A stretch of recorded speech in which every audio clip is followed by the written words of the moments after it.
Hey, good afternoon, everyone, and welcome to today's webinar, Retaining Immigrant Health Coverage in California. This event is co-sponsored and co-hosted by the Insure the Uninsured Project in Calahia. So my name is Denise Payan, and I am a health policy researcher at the UC Irvine Josie Wen School of Population and Public Health. I'm also currently the faculty director for the California Initiative for Health Equity and Action, known as Calahia at UC Irvine. So by way of introduction, Calahia is a statewide research and policy center that supports the translation of research evidence into state health policy and public health practice. Our priority areas include partnering with diverse stakeholders to address and prevent health disparities and inequities, and to translate research findings into actionable policy. And I think today's event truly reflects these priorities. So let's begin with some housekeeping rules for our webinar. A reminder that this session is being recorded. The recording and accompanying materials will be emailed to all attendees, and it will also be posted on ITUP's website after the event. Closed captioning is available, and you can enable that by selecting the CC or transcript icon on your toolbar. And we want to remind everyone this is an event for you, and we really do welcome your participation and questions. Please submit questions throughout the webinar using the Q&A function on your screen, but the chat's also open. We're going to be pushing out some and sharing some resources, and we really do hope that you engage and participate with us in this discussion.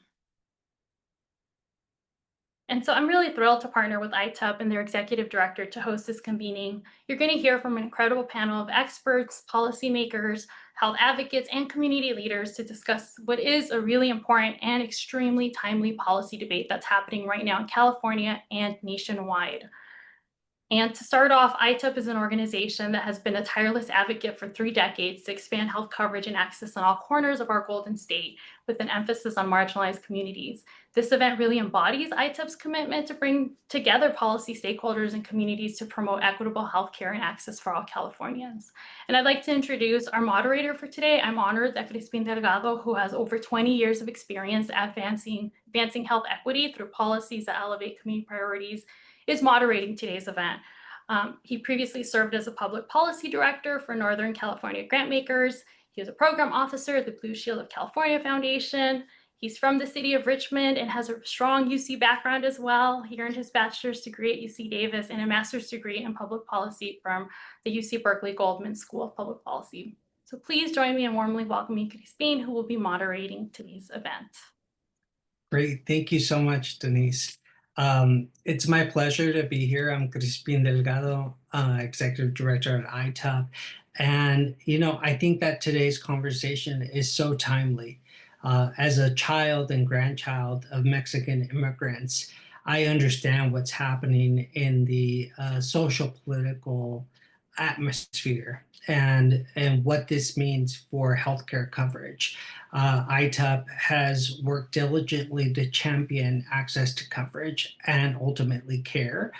And we recognize that a lot of the advancements we've made in California are at risk. And so today we hope to share with you a couple of presentations and a conversation to really unpack what is happening in our communities today and how we can respond.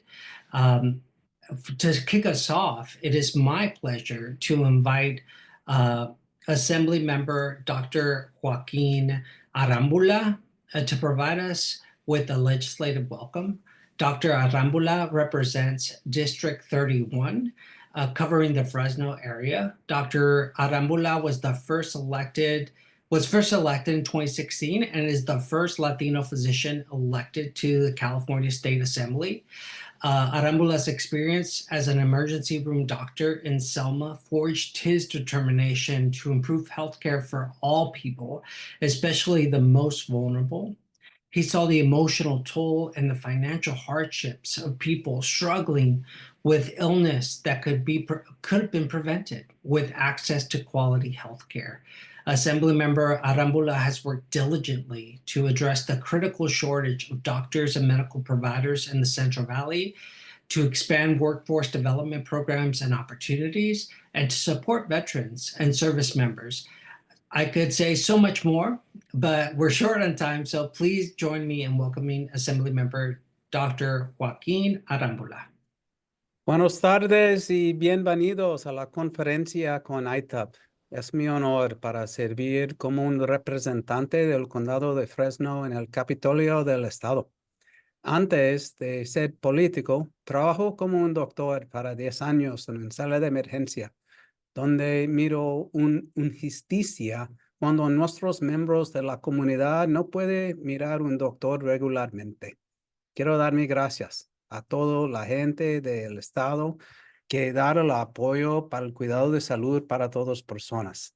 Aquí en el gran estado de California están cambiando para nuestros inmigrantes y son la fuerza del movimiento de las organizaciones que son aquí en este día. Yo quiero dar mis bienvenidos y también algunas palabras en inglés, pero paso en español para dar respeto a nuestras comunidades. I always like to start in Spanish to make sure that I'm grounding myself as well as reminding ourselves of where so many of us come from and the honor that we have in representing. I am an assembly member from Fresno County, and prior to that, I worked for 10 years as an emergency room doctor. And I actually was inspired during an ITUP conference that Javier Becerra was speaking at almost a decade ago, where he was talking about expanding into for our undocumented community. And I was inspired to want to leave my career practicing medicine to be able to join the movement, a movement that started before I joined the legislature and will need to continue after I am termed out. In 2015, we were successfully able to add all young kids. In 2019, it was young adults. In 21, 22, it was elders. And just this last year, it was all. And we have a responsibility to make sure that we're protecting the progress that we've made. That for those who are income eligible, who are earning less than 138% of the federal poverty limit, they're barely able to make ends meet and keep a roof over their head and food on their table. And the injustice that happens as their lives are threatened or shortened when they're not able to access preventative care. We've seen the benefits that occur when we invest into our communities, and I'm grateful for all of the organizations who have been working together collaboratively over years. You're going to hear from many of the panelists after this that I'm excited to hear from, whether that's Ronald Coleman or Dr. Aquino or some of the researchers who you're bringing into this space. We need to be able to talk about the data and the importance that this expansion has placed. But I want to give you something a little timely as I just stepped out of a meeting with the Latino caucus, the largest ethnic caucus that any legislature has in the entire United States. And we just had the opportunity to sit down with Governor Newsom.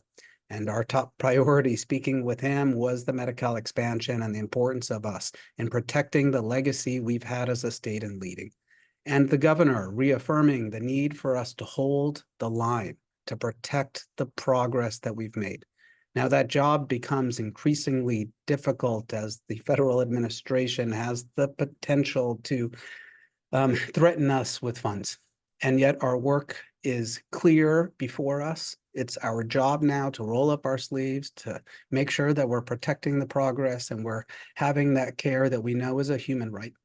For so many communities that are feeling under threat right now, for so many who need to be able to talk to someone to address some of the fears and trauma that's occurring in real time, it's this healthcare access that is that lifeline. And so I'm grateful that we've been able to make so much progress together, but I also know there's more progress that we need to make. I would be remiss not to highlight AB4 and the work I continue to do with so many organizations, including Health Access, as to create a mirrored exchange within covered California. We have other states who has done this type of work, and we need to make sure that those who continue to work hard to bring in the harvest, who might not meet certain income eligibilities during months of harvest, can have the opportunity to purchase into covered California. We don't get to choose when we're sick. And just because you happen to be out there working to keep our economy going shouldn't be a month that you're unjustly excluded. And so look forward to how we can continue those types of conversations. And I was sure to bring that up with the governor as well. I'm grateful for everyone for coming to today's conference, for being a part of this change. I want to leave you with the last call to action. Having been through Trump 1.0, I know how important it is for us to put our head down, to focus on the needs of our constituents and to get the work done that they need us to do.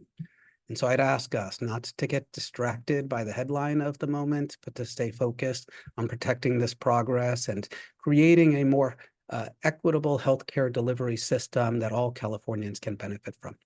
Thank you for joining us in today's conference. Thank you for allowing me to provide some welcome remarks. And thank you for this movement in our ability to expand healthcare access to all, regardless of immigration status, who are income eligible. Thank you for allowing me to talk today. Gracias, gracias, Assemblymember Arambula, for your leadership and for, being a part of this movement, as you mentioned. I think that the conversation today is timely, and it is important for us to think about how we work together with our government as well to figure out how a path forward to try to protect as many people as we can. Next, we will hear from Dr. Annie Rowe, an associate professor at the UC Irvine Program in Public Health, Department of Health, Society, and Behavior.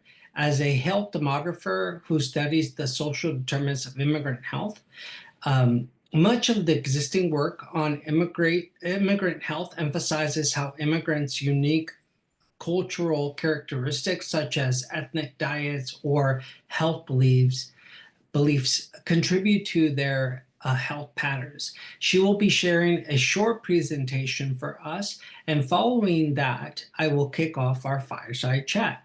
So, Dr. Rowe, I pass it off to you.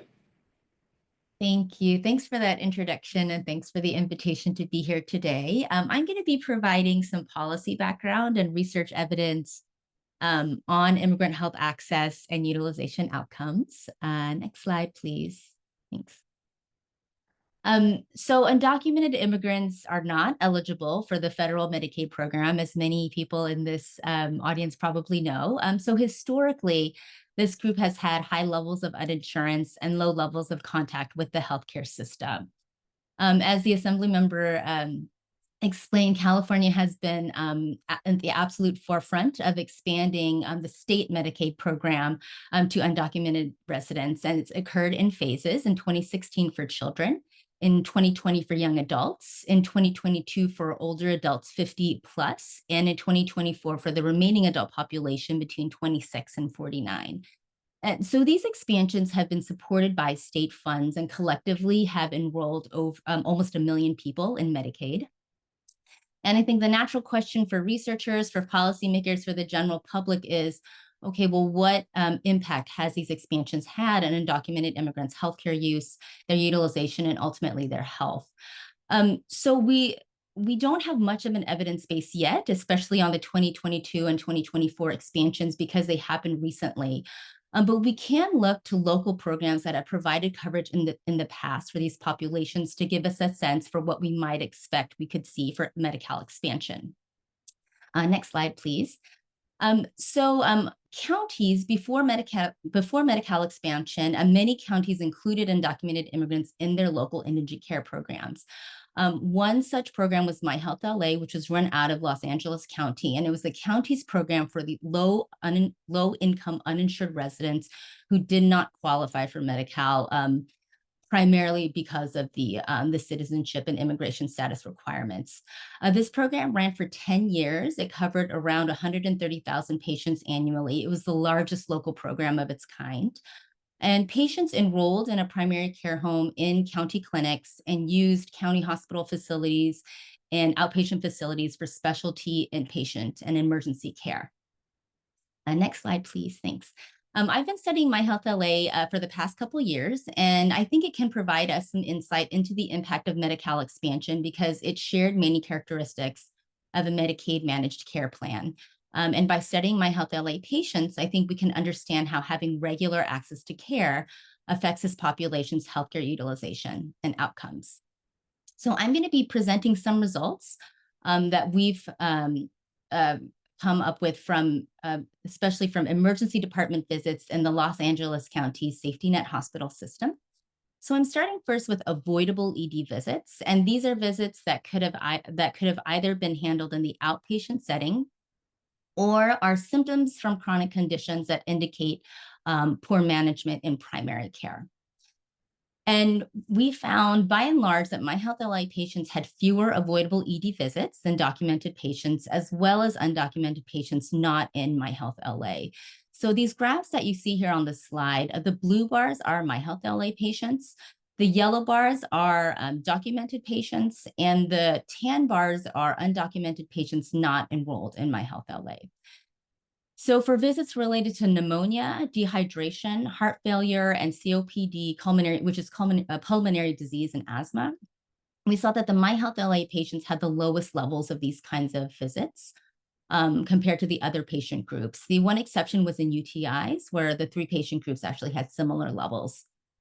Next slide. Thank you. So continuing on with avoidable visits, but focusing on avoidable visits related to type 2 diabetes, both for short-term complications as well as long-term complications. We actually saw for short-term diabetes complications sort of an opposite trend of what we saw with the other types of ED visits. Here, My Health LA patients actually had the most avoidable ED visits for short-term diabetes complications. For long-term type 2 diabetes complications, however, they had lower visits than the documented patients, but still higher than the undocumented patients not on My Health LA. Next slide. Thanks. So we wanted to explore these type 2 diabetes related visits a little bit more, and whether there were differences in these kinds of visits by My Health LA enrollment. And sure enough, we found that patients who were consistently enrolled in My Health LA had the lowest levels of these kinds of avoidable ED visits from type 2 diabetes. And so in this graph that you see here, the first graph, the blue bar are My Health LA patients who've been consistently enrolled. The yellow bar are newly enrolled My Health LA patients. And the light green and the tan bars are patients who were unenrolled in My Health LA. And so for both short-term type 2 diabetes complications as well as long-term type 2 diabetes complications, we see that the consistently enrolled My Health LA patients had the lowest levels of these kinds of visits. Next slide, please. Thanks. So moving on from avoidable ED visits, we then looked at all ED visits from patients who were over 50 years old and calculated the percent of those that turned into hospital admissions. So ED visits that turn into hospital admissions are usually more medically serious, and then they also turn into more costly encounters. And we found that among older patients, there were fewer hospital admissions among My Health LA patients than among documented patients. So 17% of ED visits for My Health LA patients turned into inpatient visits, compared to 22% for documented patients. Next slide. Thank you. So what can we take away from this? Well, if we're using My Health LA as a case study, undocumented patients who have a medical care home do have better utilization outcomes, at least in the ED, and they seem to be managing their chronic conditions well. I think the implications for Medi-Cal expansion are really promising. I mean, certainly there are costs. The burden of type 2 diabetes, for instance, came through in our data. But we also see, I mean, it doesn't end there. Like, we also see that ensuring access does create more efficient and more cost-effective utilization over time. So thank you very much. And I will give it back to Christine for the fireside chat. Great. Thank you, Dr. Rowe. And I think that some of the data that you shared really reinforces why it makes more economic sense, financial sense, to get people into primary care versus sending them to the emergency room where we're forced to provide care. In the long term, it is more effective and cheaper, more cost effective to provide that primary care, especially to identify some of these conditions earlier on. So next, now I want to welcome our other panelists to the virtual table, Dr. Cecia Aquino, is executive director at the Latino Coalition for a Healthy California. Ronald Goldman Baeza is managing policy director at CPAN, the California Pan-Ethnic Health Network. And Dr. Raul Gutierrez is an associate professor of pediatrics at the University of California, San Francisco. And what I want to do is get us started with a question that's more general. Can we start off by briefly introducing yourself and your organization and why you are here participating in this conversation? So, shall we start with Dr. Aquino? Wonderful. Thank you so much. And thank you for everyone joining us for this important conversation today. Ceci Aquino, Executive Director of the Latino Coalition for a Healthy California. And at LCHC, our mission and our vision is to address health inequities for our Latina and Indigenous communities in California. And we do so through system transformation, policy advancement, to ensure that our communities can be well now, but also in the future. Great. Ronald, do you want to go next? Yes, thank you, Crispin. I'm Ronald Coleman Baez, the Managing Director of Policy at the California Pan-Ethnic Health Network, CPAN. CPAN is a statewide advocacy network that works across California's communities of color to advance healthcare, specifically to reduce longstanding disparities in our community and improve health outcomes. We're here today because we really want to defend health coverage for all California residents and believe that immigration status should not be a barrier to strong healthcare. Snaps to that. Dr. Gutierrez, you want to jump in? Yes, hello everyone. Thank you so much for having me. Bienvenidos a todos. My name is Raul Gutierrez. I am a general pediatrician in San Francisco, working out of Zuckerberg San Francisco General. I'm a professor of pediatrics at UCSF. I will say I am not an immigrant myself, but I did grow up in a mixed status family, which I think really informs a lot of my work. And working with immigrant communities is really central to my work. And I just also have to say, as a pediatrician, I really feel that access to healthcare is a fundamental need and human right, particularly for children, no matter where they are or what the circumstances. And so thank you so much for having me in this really important discussion. Yes, absolutely. Welcome. Dr. Rowe, anything you want to add about your background or your purpose here? Yeah, thanks. So I'm an immigrant health researcher. I've been studying how immigration status affects immigrants' health for the past, a long time, maybe 10 years. But more recently, I've been studying how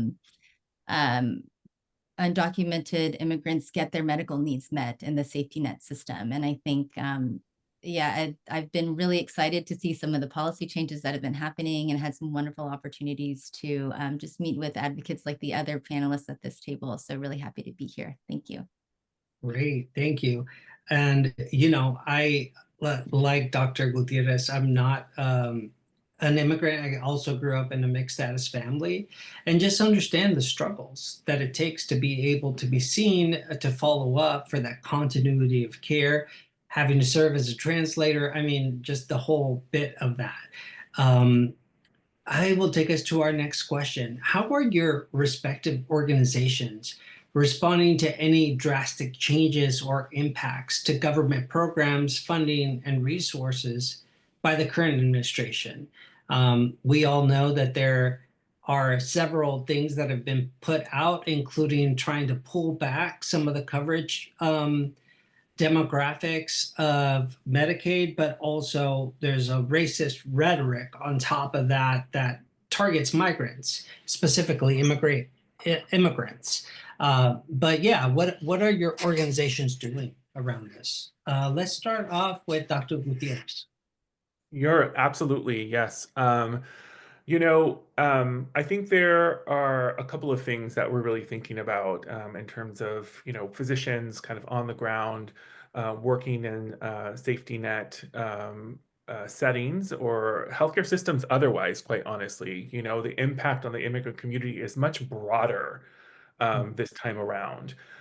So we're not only talking about undocumented immigrants or asylum seekers, we're talking about refugees, we're talking about people who are legal permanent residents, we're talking about people with all different types of visas, right? It's much broader, and the impact, I think, is felt much deeper across the healthcare systems. And for me, there are a couple of things to think about. One is access in and of itself. Two is health outcomes. And I think for the healthcare system in particular, the rolling back of immigration enforcement in sensitive locations like healthcare settings has really kind of disturbed and really brought more attention to this particular issue for folks.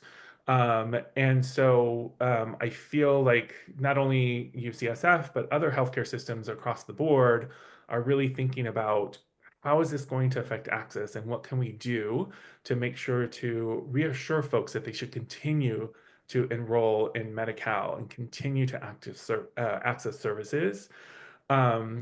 Two, that we are putting systems in place to say this is still a place that you can come, and we are going to try as best we can to be able to protect not only your safety but your privacy.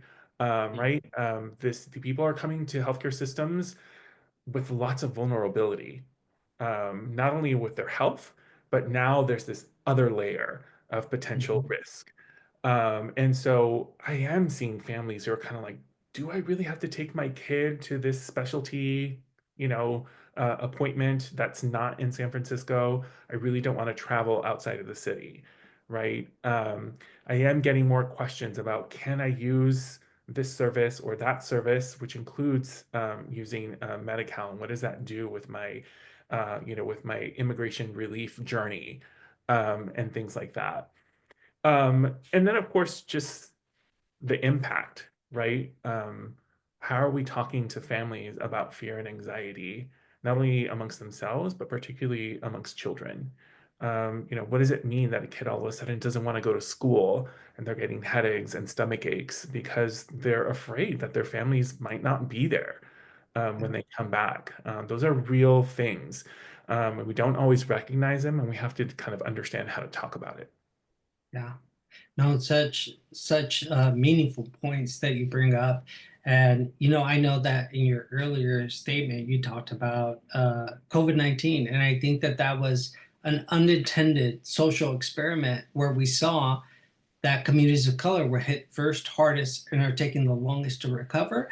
But it also speaks to the need. You can't have a population that is essential at one point and then disposable the next point. And so I appreciate that, and also just bringing up the mental health impact on young children that are experiencing everything. Ronald, do you want to weigh in? Yes, I think for CPEN, we're really preparing for a multi-layered battle here. Certainly a lot of California's progress towards achieving universal coverage are at risk at this time. And a lot of it is really because of what we could actually see at the federal level.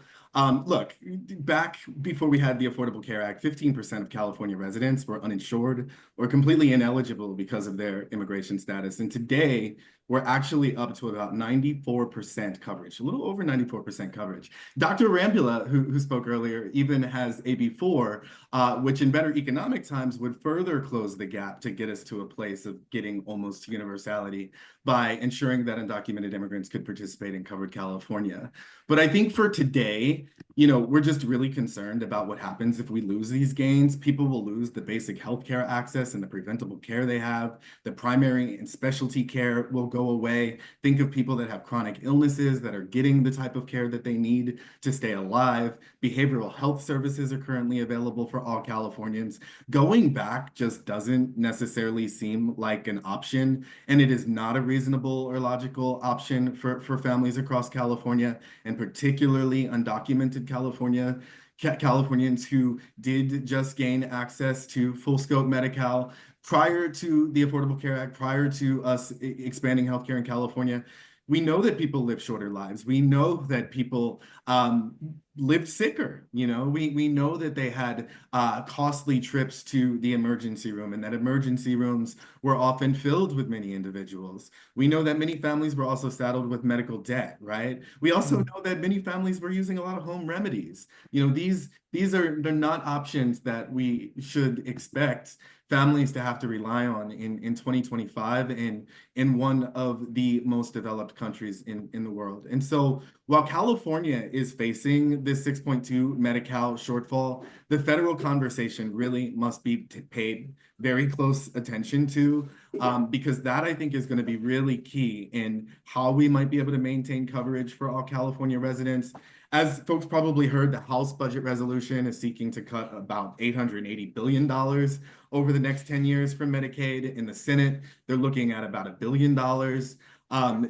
They will reconcile the two. Either way, whether it's 1 billion or 880 billion, we're in a very, very bad spot. Republicans have said that they want to focus on waste, fraud, and abuse in the program, but come on, you can't get to those numbers if you're just focused on waste, fraud, and abuse. And so we know that they're coming after folks in different ways. And so I think we're really preparing for the different ways that California could be attacked, whether it's reducing the share that California gets for its expansion population.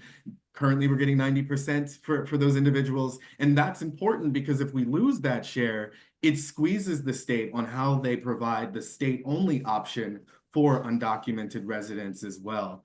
We could also, across the Medi-Cal program, see work requirements. We could see provider taxes targeted. And so nothing good will likely come out of this conversation. We know certainly Republicans will have to come up with something here.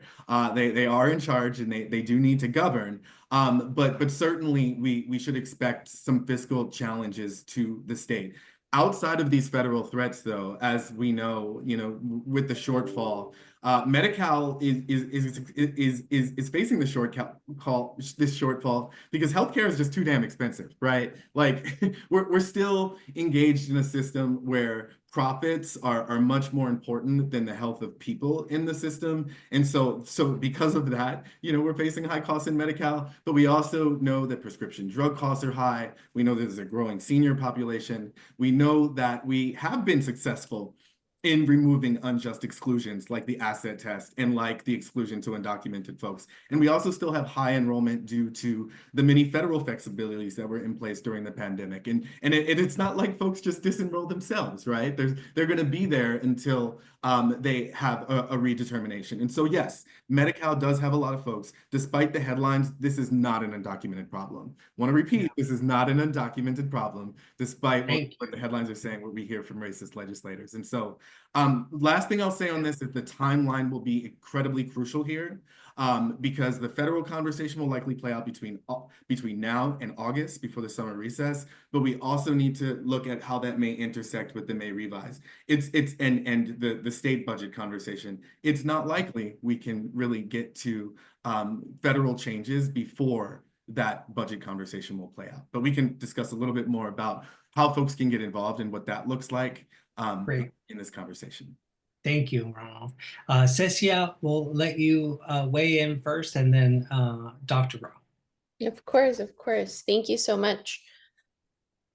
So this is a good and heavy question, right? Where we're living in such a context that all of us are affected, right? And our immigrant community is being intentionally attacked and scapegoated in many of the conversations that we're having. From the Latino perspective, right? Latinos make up 40% of the California population. By 2050, will be 50% of the population. We're approximately 49% of the immigrants in California, and we're 51% of the Medi-Cal population. So when you talk about representation, we're there. When we're talking about all these issues facing the community, the Latino community is at the forefront. For us, we're facing a fear pandemic. And why did we coin it a fear pandemic? Because we currently have community members who are unable to leave their homes. And let's think back, all of us went through that COVID-19 pandemic. We know what it felt like to not be able to leave your home, to go pick up groceries, to walk your dog, And why? An intense fear of being picked up by doing something as simple as walking your dog. And so families, you mentioned mixed status homes earlier, our families are being impacted across the spectrum. And now we even have youth missing coursework or missing days at school because they have to be the ones to protect their homes, perhaps drive to pick up groceries, whatever it is that the family needs, folks are needing to step up to meet those needs. And so when we're talking about exacerbated health disparities, what is happening right now is making it even worse. We're hearing of even acute cases of mental health crises happening across the state because of the fear and this really detrimental, not just narrative now, but actual policies, actual pursuit of people, right? And in many cases, because of the documentation status, but now it's turning into just who you are, what community you come from, and your skin color, right? It's very targeted attacks. And so when we talk about what work we're doing, LCHC is fighting back those narratives, right? We're thinking about this work in both an acute and long-term strategies way. We need to meet the moment acutely and push back in terms of meeting the moment. We have a promotoras network with Pasa la Voz. We have our regional hubs network, making sure that the community is informed, they have all the information they need in their hands to be able to make wise decisions for themselves and their families. But we also have proactive communication and policy campaigns. One of them is our Salva Vidas campaign, which is launched last week. And our main goal here is to have a proactive campaign defending Medi-Cal. We heard about the federal threats. We know that the media narrative, even at the state level, has been one to blame our undocumented community members. And we know this isn't true. Like Ron mentioned earlier, we're seeing high costs of healthcare across pharmacy, our provider rates, whatever the outcomes is, we're ignoring the facts and we're scapegoating to a very specific group, and that has to be stopped. So our Salva Vidas campaign is meant to highlight those needs to make sure that we're talking about the issues in a way that is wise and centering both community wisdom, but also the facts. And then long term, right, we can't lose our eyes from the prize. And so what will get us out of here? How do we plant seeds now so that 4 years from now, when we're stepping out of this administration, knock on wood, we have built what we need to recover well as a community. And I'm not talking just about our immigrant community or just the Latino community, but as a state as a whole. And so we think we need to think wisely about our workforce, building our workforce. And this year we'll be launching our Addressing the Latino Physician Shortage campaign to do just that. I'll pause there. Great, thank you. Annie, do you want to go? Sure. Yeah, I mean, I think I'm just going to echo what some of these panelists have already really powerfully stated. But, one thing I do want to say is I think an important tool, as Dr. Aquino was saying, was kind of trying to counter some of these really negative narratives that are out there with, data and what's actually the truth about, especially when it comes to healthcare utilization. I mean, we know that undocumented immigrants use healthcare services at lower levels, right? And when they do come in contact with the healthcare system, they tend to come with sort of less severe conditions, right? If they're in the hospital, they stay fewer days, and I think these are really important facts that need to come out, right, to counter a lot of what's been happening in the political dialogue. And so, that's just, again, repeating some of the things that our panelists have already said that their organizations are really trying to put forth. Great, thank you for that. And I think there were so many great points. And even your presentation earlier, if you layered, what it costs for each of those groups and the long-term cost of being a type 2 diabetic that's uncontrolled, it makes sense. It makes sense to cover people, makes sense to get them into primary care. Um, and one thing that Ron brought up that I think was really relevant is like what was the world like before the ACA?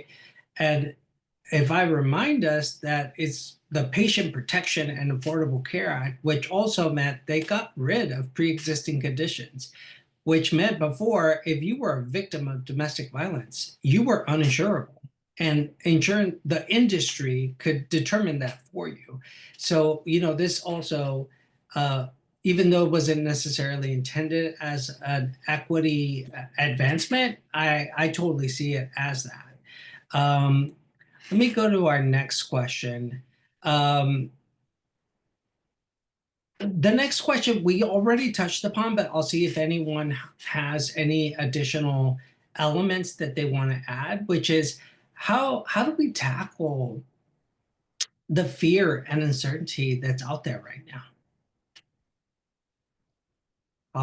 It's open. Whoever wants to unmute and answer. I can start because I think somebody also asked in the questions a little bit around this. And I do want to uplift everybody's comments on the long-term impacts of all of this, because we see that downstream as well in terms of health.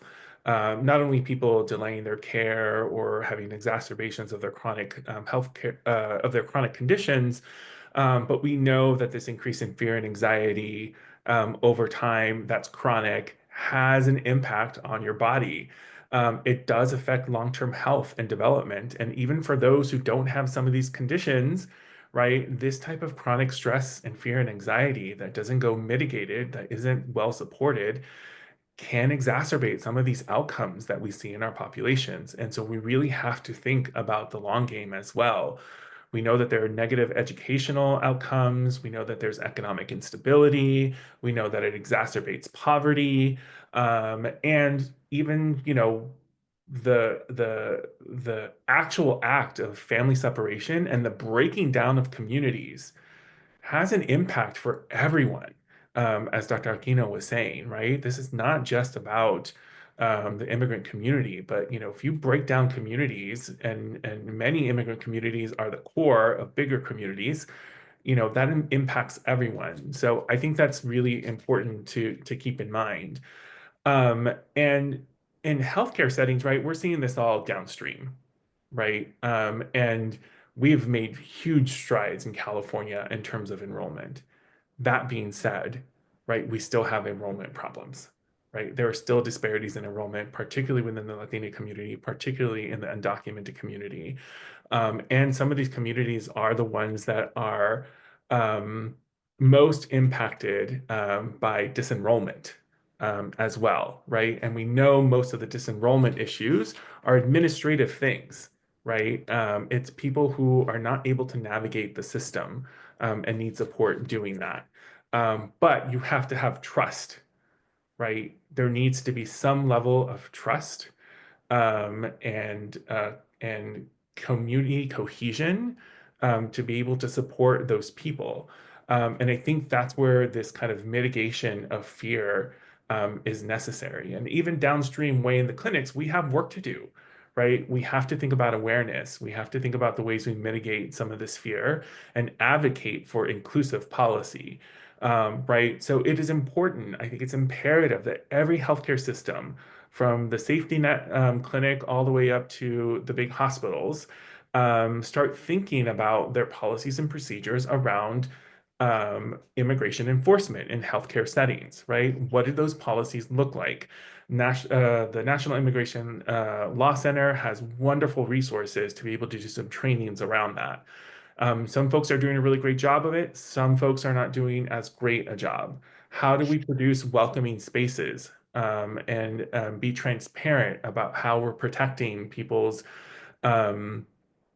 information and their privacy?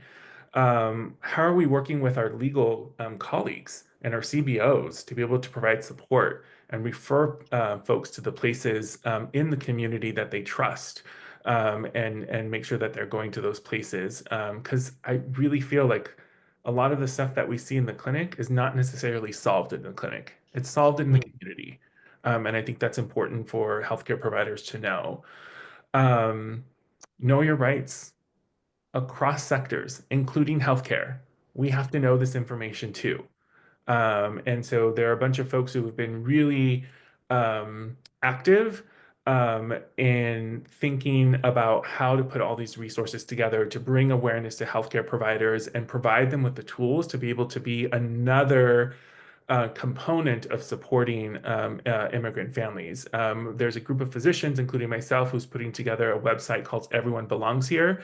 .net, which I think has been really helpful for a bunch of providers. We also are providing regular webinars on how to tackle some of these issues and these concerns. The other thing is we need to think about innovative ways using our community health workers at promotoras to help folks navigate the healthcare system and Medi-Cal enrollment in that system, I think is really important. And we have to think innovatively outside of the healthcare setting to be able to support health in general. Great. I know we only have a few more minutes and I want to get to some audience questions. Great points.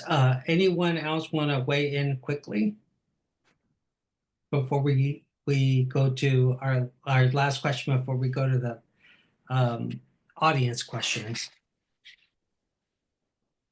I think fear is driving a lot of utilization right now, or preventing utilization of services. And California has a history, including Prop 187 in the mid-1990s when ITUP started, around threatening public charge, and there being that interconnection between your immigration status and utilizing public services, and that fear that you will no longer be on track to be here legally, plays a role in all of this as well. Last question before I go on to the audience questions is, what key message do you want our attendees to walk away with? Ronald, do you want to go first, since we haven't heard from you? So yeah, I think the key message that I would want people to walk away with is that we should still have hope that we can hold the line as much as we can. And so I think for folks that have the ability to get involved with organizations that are fighting back on the federal front, right? And so CPEN is leading with Health Access and SEIU on the fight for our health. And so I think, again, that will be the conversation that really does have a lot of influence on what happens at the California level. We're targeting Congressmember Calvert, Valadeo, and Young Kim. And so if you are in parts of the state, we would love to have you get involved. I think the other thing is we all need to educate our local legislators at the state level. And so, as Dr. Rambula mentioned, the different stages of Health for All expansions happened as many as 10 years ago to now, right? And so a lot of legislators that are in the California legislature are not aware of the issue and have not been educated about how bad the past was and how immigrant communities have been impacted by being locked out of healthcare and what this expansion has meant for communities. And so I think for folks that can, please do reach out to organizations like CPEN, and we can absolutely plug you in to the education and advocacy effort that is happening to educate legislators on this particular issue. Great. 1 minute. Anyone else? Go. I can quickly jump in and, say that this is a time to stand up and protect our communities and our achievements across the state. From a public health perspective, population health, right? We need to be intentional when we talk about the disparities in the communities that we're addressing, but the impacts will be felt across the population. So when we seek to protect the most vulnerable, we're also protecting and advancing better health for all Californians. And I think for those of us listening today, connecting the dots for folks, I know these issues are very heartfelt, but connecting the dots around the economic gains, right?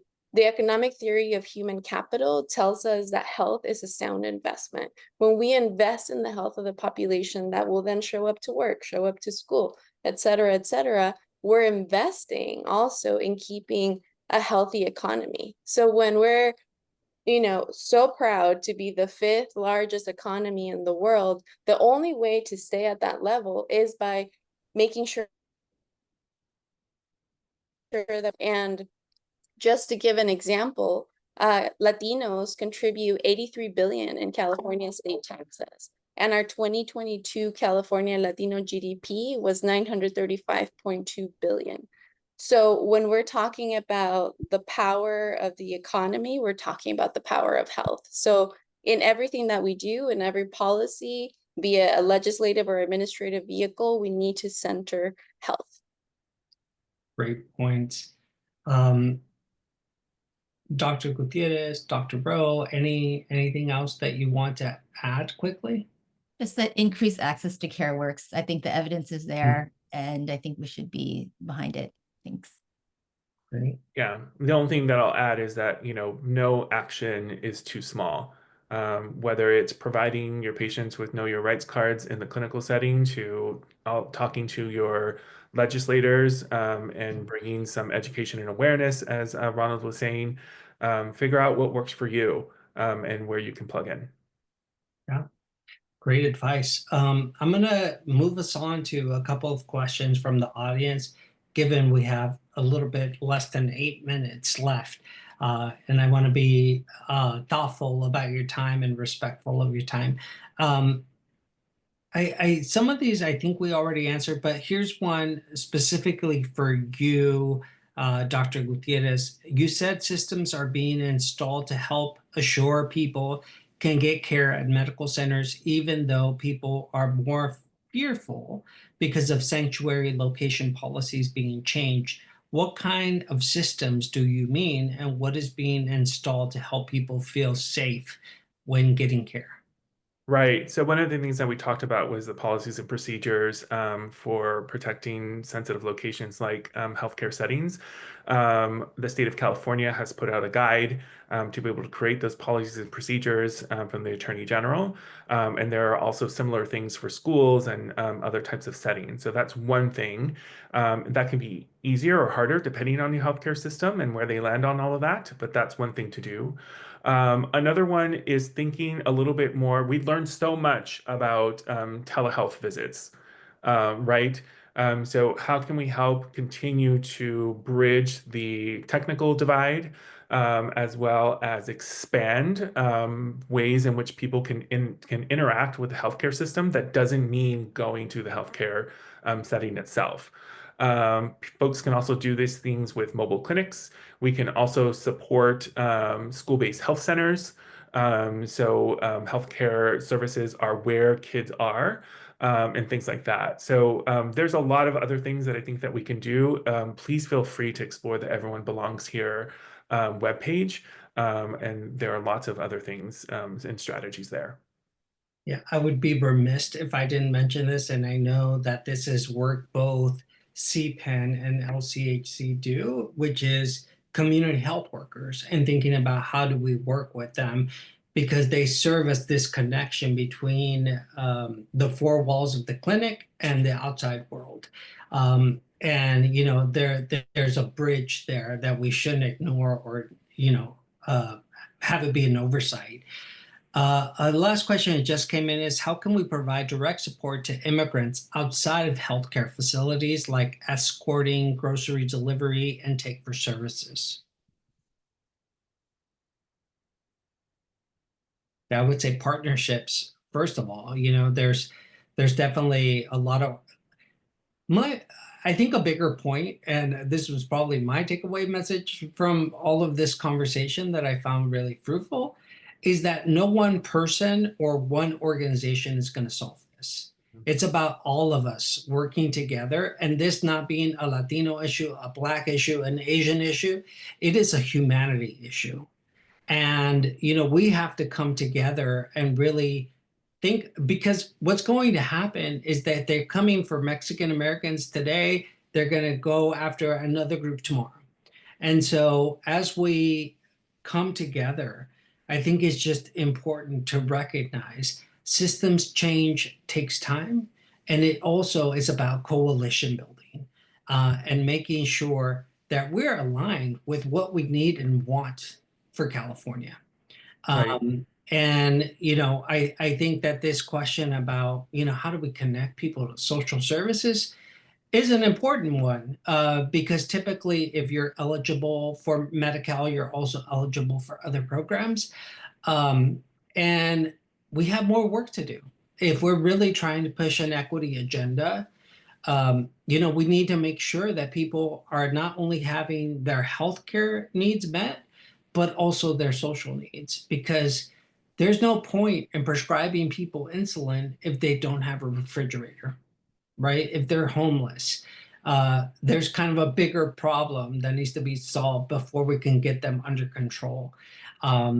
And yeah, having been in this field for over 20 years, I've seen so many different stories, heard so many stories. I appreciated, some of the earlier comments from Dr. Gutierrez. This is a human issue when it comes down to everything else. Of course, we're all focused on healthcare. Why? Because we think and believe that every person should live a long and fruitful life, and coverage is one way to get there. And so, I want to take a moment to really thank our panel speakers, Dr. Rowe, Dr. Aquino, Ron Coleman, which I'm just going to call you Dr. Ron because there's so many doctors on here, and Dr. Gutierrez. Thank you for your input and for helping us frame this. Like you said, there is so much going on right now. There's chaos. So thank you for honing us in a bit more, making this more metabolizing like all this information that's coming towards us. And I appreciate your leadership in this space. It's going to take all of us. And I'm just so happy. I also just want to take a moment. I know we have a couple of minutes to thank Shirley and Rose that led the creation of this, as well as Denise. I am so proud of the ITUP team, and I'm on the advisory board for Calahia. So I'm so glad that these two worlds came together, and that we're talking about something that is so critically important at this point. And I just remind all of us that this is about humanity, about human rights, about belonging. And as we dream about what we want the future of our state to look like, we need to remind ourselves and root ourselves in that. So thank you all for attending. And thank you to our speakers again. Dr. Arambula is not here. So thank you, everyone. And with that, we're going to close out. I'm sure you'll receive a survey at some point. Please fill it out. We would love to hear from you. And have a great and healthy day, everyone. Thank you.